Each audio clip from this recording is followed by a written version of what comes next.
Merci d'être sur la télévision. Là-bas, il poursuit le journal de ce jour, lundi 26 août 2024. Mesdames, Messieurs, bonsoir et bienvenue à tous. Débutons ce journal avec cette première sortie terrain. Le nouvel administrateur délégué de la commune Niamey 2, Ide Isaka Umaru.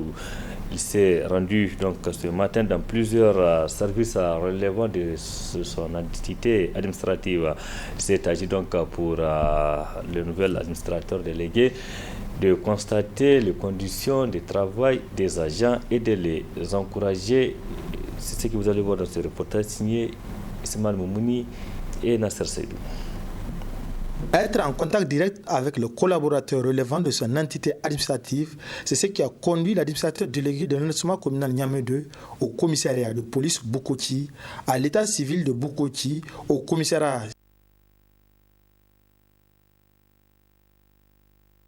à la brigade de recherche de la gendarmerie de Kouartedji et au centre d'orientation sociale Kouartedji. Dans tous ces lieux visités, Oumar Ide Isaka a reçu d'amples explications sur le fonctionnement de ces services, tout en les rassurant de sa disponibilité. Étant nouvellement nommé, il va falloir pour nous d'être en contact avec nos désormais collaborateurs.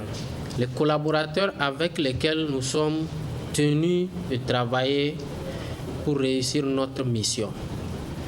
Partout où nous avons été, nous leur avons réitéré notre disponibilité.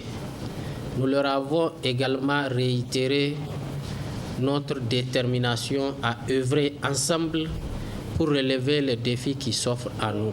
En tant que municipalité, notre rôle, c'est de contribuer à permettre à notre État, puisque nous sommes dans un contexte de souveraineté, nous ne pouvons compter que sur nos propres ressources. Nous devons donc multiplier la mobilisation interne. C'est pour cela que, en tant que municipalité, nous devons tout mettre en œuvre. C'est à cœur ouvert et sans langue de bois que l'administrateur délégué a rappelé qu'il ne va pas cautionner toute pratique peu orthodoxe. Et nous avons attiré leur attention par rapport à des pratiques qui ne cadrent pas avec la vision de nos autorités.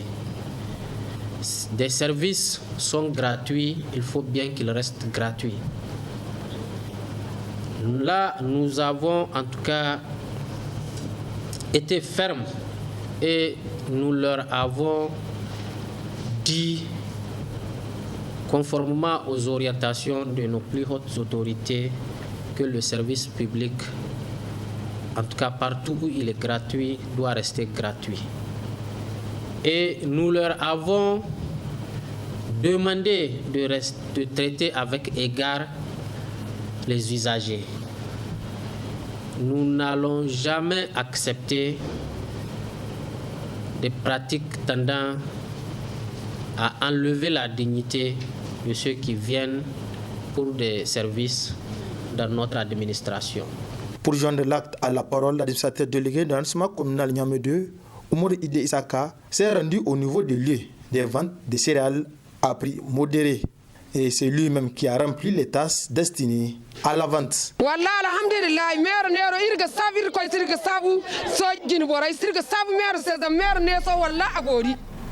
C'était là donc le résumé de la toute première sortie terrain du nouvel administrateur délégué de l'arrondissement communal Niamey 2 ce lundi matin. Isaka Ide Umaru, il est allé sur le terrain constater les conditions de vie et de travail, mais aussi de réaffirmer sa détermination et son engagement à travailler ensemble avec l'ensemble des agents. La gratuité de certaines prestations de santé ainsi que la réduction à hauteur de 50% d'autres soins n'ont pas laissé indifférents les citoyens qui apprécient positivement cette mesure prise par le gouvernement lors de la dernière réunion du Conseil des ministres. Merci le gouvernement de prendre ce texte et maintenant le mettre en application. C'est ça le problème. Si on prend le texte, je vous donne un exemple. la gratuité des soins aux enfants jusqu'à 5 ans. Ceci n'est pas respecté parce que tu vois, on dit la gratuité, on te donne une ordonnance. Tu fais de pharmacie en pharmacie pour avoir le produit. Donc il ne faut pas que l'histoire se répète. Quand il y a eu cette prise, donc il faut que ça soit respecté. Un. Et deux, l'accueil. L'accueil aussi, c'est un médicament. Parce que le docteur te reçoit, ou la sage-femme, ou l'infirmier, savoir t'accueillir, c'est aussi un remède avant même le traitement. Donc tout ceci, il faudrait en tenir compte et il faudrait en parler. Tu vas à l'hôpital, tu attends, tu amènes un malade grave, on s'occupe de quelqu'un et celui-ci est là couché en train de mourir. Il faudrait donc vraiment qu'il y ait du sérieux dans ce travail. Et c'est un bon acte de la réduction.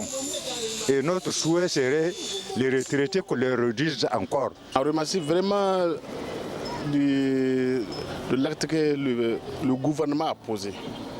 Et c'est un offre de soulagement. Vraiment, on souhaite que ça soit, que ça soit réalisé, quoi.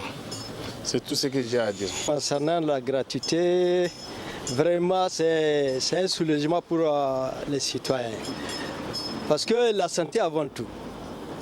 Quand tu vas, maintenant, nous les pauvres citoyens, arriver là-bas, hein, tantôt on a les moyens, tantôt on n'a pas les moyens. Mais comme le gouvernement a pensé à nous, vraiment, on peut dire Dieu merci. Que Dieu les aide à faire des bonnes volontés au peuple. Tu vois, et du suivi. Il faut que le gouvernement suive. Ce n'est pas la gratuité. Hein. Il faut qu'il y aura une suivi au niveau même des hôpitaux pour que ça puisse passer bien. Nous, c'est ça qu'on souhaite. Voilà, merci.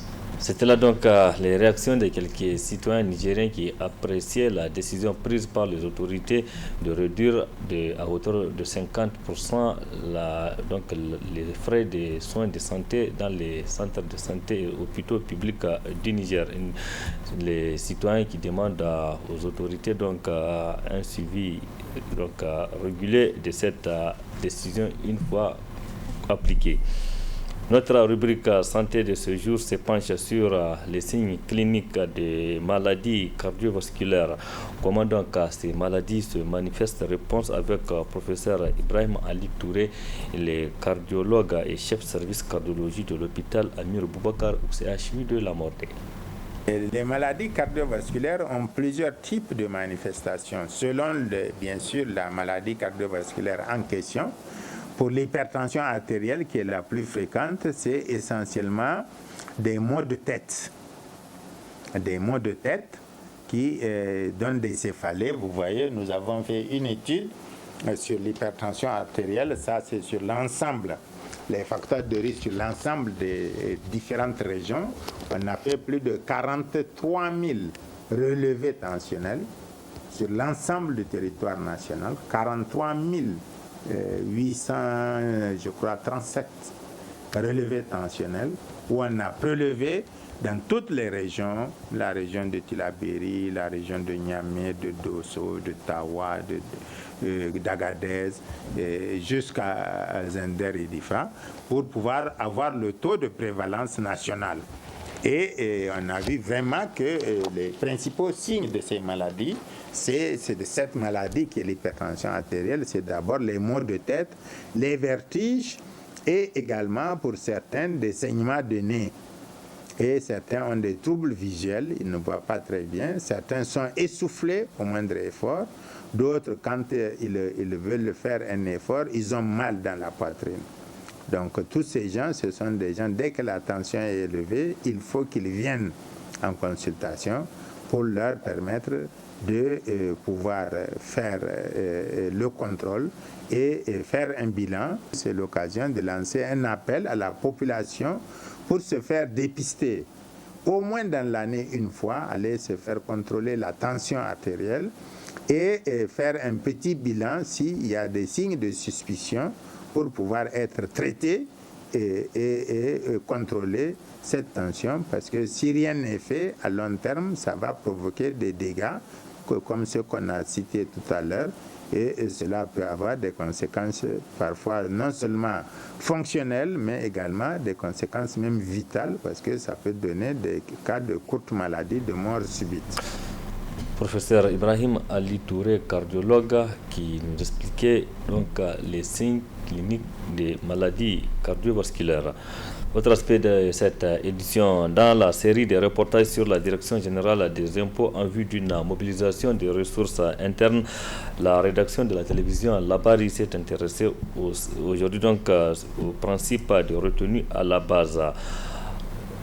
Précision avec Adam Soumana et Sadloumi. Dans la quête d'une mobilisation accrue des ressources internes, la Direction générale des impôts ayant toujours à l'esprit que trop d'impôts tue l'impôt, a de cesse ausculter les voies et moyens permettant d'améliorer ces différentes prestations. Un souci constant de la DGI qui l'a conduit à instaurer un mécanisme dénommé le principe de retenue à la source. En matière de TVA, en réalité, le redevable n'est que l'entreprise. Mais le vrai contribuable, c'est les citoyens lambda, vous et moi et autres. Quand vous partez au marché, dans une alimentation, quand vous partez, je ne sais pas, en tout cas à la pharmacie, quand vous partez en tant que particulier dans certains endroits pour faire des paiements, des achats. Donc à ce niveau-là, si le produit que vous achetez est un produit du domaine de la TVA, lui, le vendeur, il va vous fixer un prix qui inclut cette valeur de TVA. Et vous payez. On vous dit que le produit c'est 1000 francs ou c'est 10 000 francs. Vous payez vos 10 000 et vous partez. Donc là, en réalité, c'est vous qui êtes le contribuable réel. Parce que c'est vous qui avez supporté cette charge. Maintenant, le fournisseur, là où vous avez acheté, lui, il a le devoir, en tant que redevable. Là, il est redevable. Parce que c'est lui qui doit aller verser à l'État la part qui est dans le produit qu'il vous a vendu. Ce principe, il faut le souligner, s'applique également aux travailleurs, tant du public que du privé. C'est comme les salaires. Aujourd'hui, vous êtes dans des entreprises de presse. Et à la fin du mois, vous avez ce qu'on appelle une rémunération, qui, en réalité, je ne dis pas proportionnelle, mais c'est juste en termes de geste symbolique pour pouvoir montrer que, en tout cas, l'effort que vous êtes en train de fournir mérite un minimum de récompense qui vous permet chaque fois au moins de veiller à votre fonction et à votre profession. Et dans ce cadre, vous voyez bien que même dans cette rémunération, que votre organe, qui est votre employeur, est appelé à vous payer, l'État dit quand même, je dois avoir une part sur chaque salaire que vous devrez payer à chaque agent. Et cette part-là, qu'on appelle l'ITS, l'impôt sur les traitements et salaires, l'État dit à l'employeur, c'est à vous de me retenir ça pour venir me verser ça. Même les fonctionnaires de l'État payent l'ITS. Les cadres des impôts ont trouvé ce génie-là pour pouvoir permettre à l'État d'avoir facilement ses ressources sans fournir trop d'efforts. Parce que la question de la retenue à la ressource, quand même, nous disons que c'est un génie et ça permet à l'État d'engranger plus de ressources sans pouvoir dépenser trop d'efforts sur ce point-là. Ainsi, comme l'on peut le constater, la Direction générale des impôts, grâce à une ingéniosité dans ses différentes prestations, assure avec brio sa mission de mobilisation des ressources internes, gage d'une souveraineté nationale. Rendons-nous à présent à l'hôtel Univers du Niamey qui a servi de cadre ce lundi à la tenue d'un atelier et qui a porté sur, qui parle du Haut Commissariat des Nations Unies pour le droit humain. La cérémonie d'ouverture de cet atelier s'est déroulée en présence de plusieurs acteurs, notamment le secrétaire général du ministère de la Justice qui a officiellement ouvert les travaux. Boubacar Ibrahim et Aboukar Soleil pour le compte-rendu. Les projets du deuxième rapport périodique du Niger sur la mise en œuvre des traités et conventions concernant des questions de droits humains en territoire nigérien, objet de validation à travers cet atelier porté par le Haut Commissariat des Nations Unies aux droits humains en collaboration avec les gardes-sceaux nigériens. À l'occasion, le représentant de l'institution onisienne a salué les efforts du Niger dans la mise en œuvre des conventions en lien avec les droits humains. Permettez-moi de saisir la présente opportunité pour féliciter le Niger pour les efforts consentis ces dernières années pour améliorer sa coopération avec les mécanismes internationaux et régionaux des droits de l'homme, parmi lesquels les organes des traités. En effet, je me réjouis de la qualité de cette coopération, matérialisée par le fait qu'à ce jour, le Niger a présenté au moins un rapport devant chacun des organes des traités qui ont le mandat d'examiner les rapports initiaux et périodiques des États partis aux traités et conventions des droits de l'homme. Cette soumission régulière des rapports aux organes des traités démontre à suffisance la volonté et l'engagement des plus hautes autorités nigériennes à traduire en actes concrets les dispositions des conventions et traités internationaux des droits de l'homme que le pays a souverainement ratifiées. Dans son discours officiel de lancement, la secrétaire générale du ministère de la Justice et des Droits de l'Homme, Garde des Sceaux, a quant à elle rappelé que de tout temps, le Niger n'a fait fi de ses engagements concernant ces questions librement ratifiées et concourt toujours à leur application, preuve de l'attachement pour l'égalité et un monde sans discrimination. Dès sa prise de pouvoir, le Conseil national pour la sauvegarde de la patrie a tenu à réaffirmer son attachement au respect des droits de l'homme en vertu des engagements internationaux librement souscrits par le Niger. À cet effet, depuis le 26 juillet 2023, 2 rapports ont été présentés devant les organes de traité, à savoir, en janvier 2024, le 5e rapport périodique relatif à la mise en œuvre de la Convention sur l'élimination de toutes les formes de discrimination à l'égard des femmes, et en avril 2024, le 3e à 8e rapport périodique combiné sur la mise en œuvre de la Charte africaine des droits et du bien-être de l'enfant. 4 autres rapports sont actuellement en cours d'élaboration. C'est une fierté pour nous de constater que notre pays est classé tant au niveau de l'ONU qu'au niveau de l'Afrique parmi les meilleurs en matière de respect de ses engagements relatifs à l'obligation de reportage auprès des organes de traité et de l'examen périodique universel. Ceci étant, des acteurs de plusieurs organisations de défense des droits de l'homme auront 5 jours durant apporté influence sur le projet du 10e rapport périodique Niger sur la mise en œuvre de la Convention contre la torture ou autres peines ou traitements cruels, inhumains ou dégradants et de la Convention internationale sur la protection des droits de tous les travailleurs migrants et des membres de leurs familles. Merci Boubacar Ibrahim pour ce résumé. Point final de cette édition. Merci aussi à vous de l'avoir suivi. Restez en compagnie des programmes de la télévision Labari. Excellente nuit à toutes et à tous. De bon début de semaine. Au revoir.